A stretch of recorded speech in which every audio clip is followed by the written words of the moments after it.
dalkaygo dushaada waa barwaaqe dalkaygo dabeeshaadu waa udgoonte dalkaygo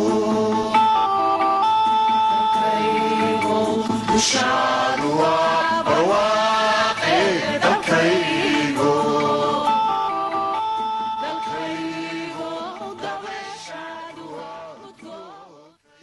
inkastoo Soomaaliya ay ka soo kabanayso dagaalo iyo colaado sokeeye oo saameyn dhinacyo kala duwan ku yeeshay hase yeeshee weli gayiga Soomaaliyeed si rasmi ah ogamahana qaadin dhab u heshiisiin Soomaaliyeed oo dalka ku soo dabaasha nabad waarta xasilooni iyo midnimo bulsho. haddaba waxaa jira su'aalo dhowr oo ka guuxaya maanka dadka Soomaaliyeed oo ay ka mid tahay maxay yihiin caqabadaha xilligan hortaagan in dalka laga taabageliyo dhab u heshiisiin Soomaaliyeed sidee ayaa xilligan looga gudbi karaa marxaladaha dalku uu ku sugan yahay warbixintan kooban waxay daaha ka rogaysaa waayihii kala duwanaa ee uu soo maray geedi socodka diyaarinta hanaanka dib u heshiisiinta qaran waxayna jawaab waafiya ka bixinaysaa su'aalaha aan kor ku soo xusnay.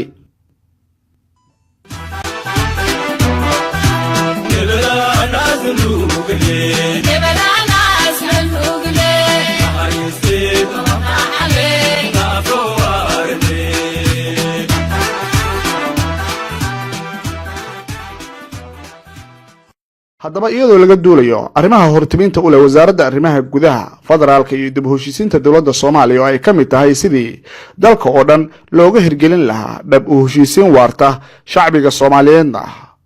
loo dhexdhigi lahaa heshiis dhab ah oo soo celiya is-aaminidii walaaltinimadii iyo wadajirkii weligood ka dhaxan jiray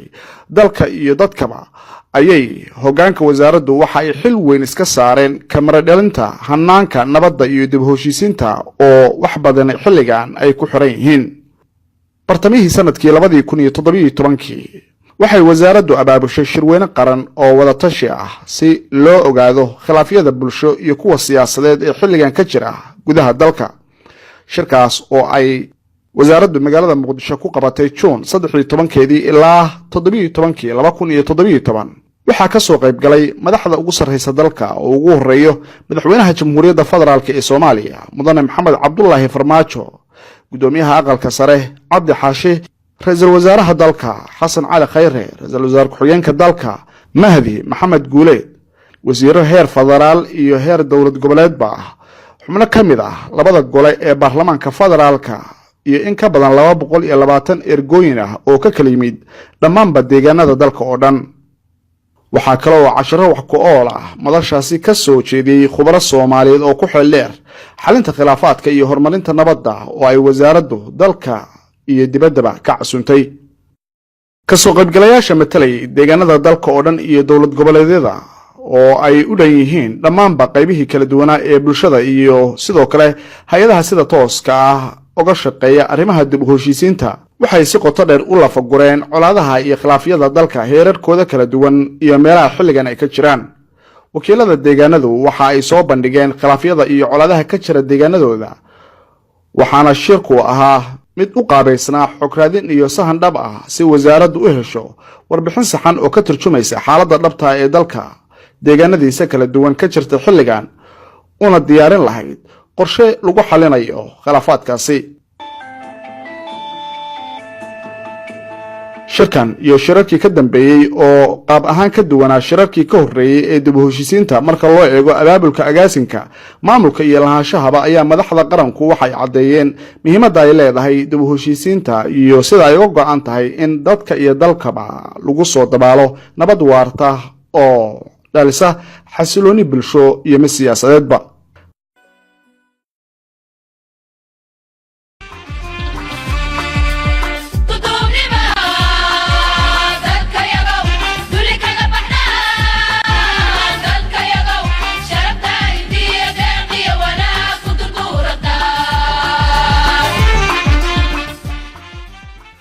waxaan u soo shaqeynayay intaasoo sano caadifad oo dadka loo gelinayay qabiil hebel yaa ku necab iyadoo ay ka dambeeyaan dad ku adeeganaya dadka حتى وحلو باهي عقلي وصوره المرك عادي فدي واحد عقلي وصوره إذا كابوه الريا مركا وعقلي نوك يعني وولي ما يدخل تجارين أقول يهندا عقلي وحيها مركا سومالي ما نهاي وحول بوا ودعنا وحول بوا شيء ما ودعنا محن كل جوري نمر محن هذا حي ويتفكر محن غير إنا ودعنا الدين وإلهي يقول استحيل كل فعل أنا لا نهيان ودعنا وقفك الصومالي يصير الشيء ما يشوف ربنا قتيل كرم إنا لا نهي حل وقت ومجال الحساب هي حل تقرب إنا لا نهي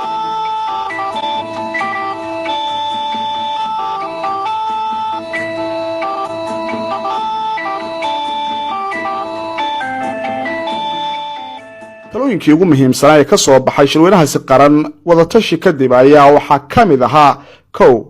in la xaliyo khilaafyada iyo colaadaha xilligan socda oo dhiig uu ku daadanayo labo in la tayeeyo la howlgeliyana hay-adaha iyo wasaaradaha xalinta khilaafaadka iyo dib u heshiisiinta ku shaqada leh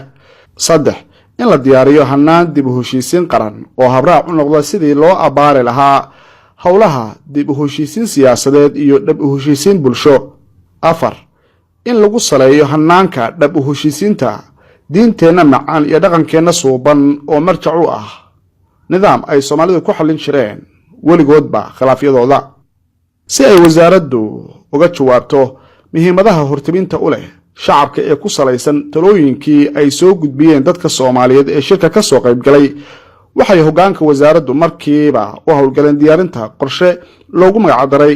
hannaanka dib u heshiisiinta qaran oo xiriiriya howlaha nabadda habraacna u noqda tubta dib u heshiisiinta ee heer qaran tilabadii ugu horeysay ee wasaaraddu ay qaaday ayaa noqotay soo xulidda xeeldheerayaal aqoon durugsan u leh arrimaha dib u heshiisiinta kuwaasi oo soo diyaariya hannaan qaran oo dib u heshiisiineed intaasi kadibna waxay farsamayaqaanadaasi soo diyaariyeen shaxdii geedi socodka diyaarinta hannaanka dib u heshiisiinta qaran ee dowladdu ay ku howlgali lahayd muhiimadda koowaad ee diyaarinta hannaanku waxay ahayd in uu noqdo mid dhammaanba shacbiga Soomaaliyeed qaybihiisa kala duwan ay tala ku yeeshaan si hayaankani u noqdo mid ka turjumaya rabitaanka shacbiga Soomaaliyeed isla markaasina abuura kalsooni midnimo nabad iyo wadajir Soomaaliyeed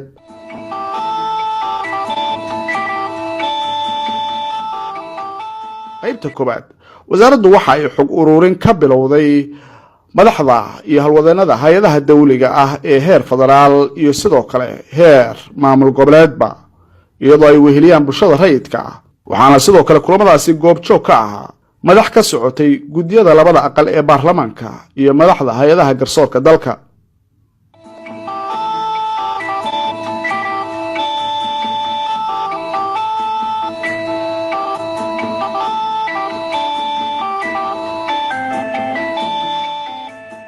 si loo daadajiyo wadatashyada heer dowlad goboleed waxay wasaaraddu tababaro u qabatay halwadeeno ka kala socda wasaaradaha arrimaha gudaha iyo dib u heshiisiinta ee dowladaha xubinta ka ah dowladda federaalka ee Soomaaliya kuwaasi oo wada shaqayn buuxda la leh xilligan wasaaradda arrimaha gudaha federaalka iyo dib u heshiisiinta Soomaaliya xubnaha tababarka ka qayb galay waxay isugu jireen agaasimayaal guud agaasim waaxoodiyo la taliyaal iyo shaqaalaha rayidka ee ka howlgala hay'adahaasi wasaaraddu waxay shirkii koobaad u qabatay madaxda hay'adaha dowladda federaalka iyo kuwa gobolka Banaadir iyadoo ay ka faa'iideysteen kulankaasi soona gudbiyeen talooyin wax ku ool ah oo la xiriira nidaamka loo marayo dib u heshiisiin qaran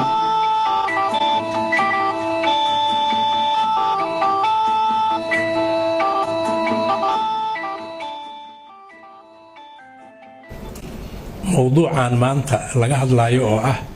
hannaanka dib u heshiisiinta qaran wuxuu ka soo bilowday shir dhacay Juun 2017 oo ahaa shir wada tashi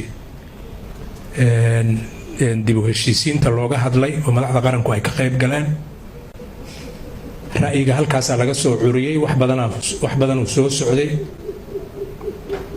maanta waxaan joognaa ilaahay mahadi in mashruucii socdo hawl badanna laga qabtay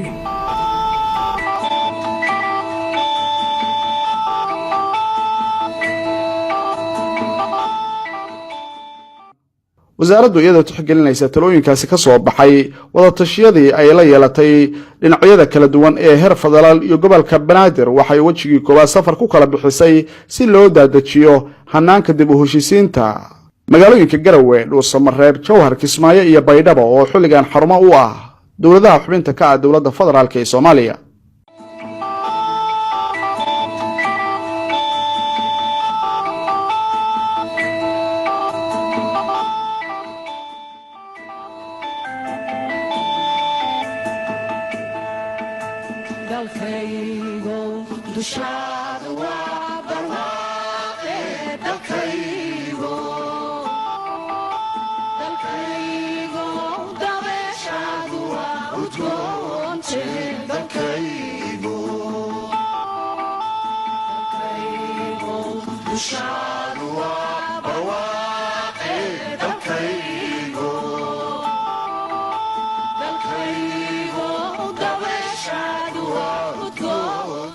kubaradii arrintan loo xulsaaray iyagoo baahinaya hanaanka dib u heshiisiinta waxa ay wadatashiyo gaargaar la yeesheen aqoon-yahanada iyo sidoo kale dad aad ugu xil dheer arrimaha nabadda iyo sidoo kale dib u heshiisiinta oo ku sugan dalka gudihiisa iyo dibaddiisa. celcelis ahaan tirada guud ee ka qaybgalayaasha talooyinka ku biiriyay hanaankan ayaa ka kooban 950 qof oo isugu jira noocyada kala duwan ee bulshada Soomaaliyeed. xogihii la soo arooriyay ee wadatashyada ahaa ayaa lagu saleeyay qorshaha qaran ee dib u heshiisiinta iyadoo lala kaashanayo khubaro caalami oo ka socda jaamacadda Manchester ee dalka UK.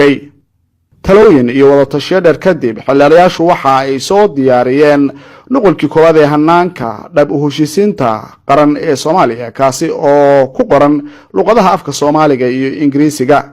ugu dambeyntii hanaanku waxa uu hoosta ka xariiqay oo soo gudbiyay talooyin ku qotoma 5 tiir oo ku aadan sidii loo abaari lahaa ama wadiiqadii loo maray lahaa dib u heshiisiinta Soomaaliya la doonayo in ay ka hana qaado iyadoo qorshahani uu hagayo higsiga wasaaradda ee sanadaha soo socda.